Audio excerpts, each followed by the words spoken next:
तुषार झळके, सहाय्यक आयुक्त जिल्हा कौशल्य विकास उपयोजिका मार्गदर्शन केंद्र भंडारा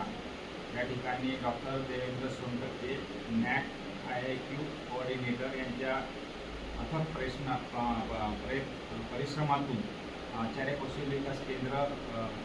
समाजकार्य महाविद्यालय भंडारा येथे स्थापन करण्यासाठी जी काही त्यांनी महत्त्वाची भूमिका बजावली ही कौतुकास्पद आहे आणि विद्यार्थ्यांना यासाठी भविष्यात एक चांगल्या संधी उपलब्ध होणार आहे. शॉर्ट टर्म कोर्स हा एक जसं जे स्कीम पॉलिसी आहे त्यामध्ये सुद्धा त्याची महत्त्वाची भूमिका आहे. त्याकरिता मी या उपक्रमाकरिता सदर महाविद्यालयाचे जे डॉक्टर देवेंद्र सोनटक्के यांना परिश्रम घेतल्याबद्दल धन्यवाद देतो आणि शुभेच्छाही देतो आणि पुढील कामकाज हे अतिशय चांगल्या पद्धतीने करतील अशी अपेक्षा व्यक्त करतो.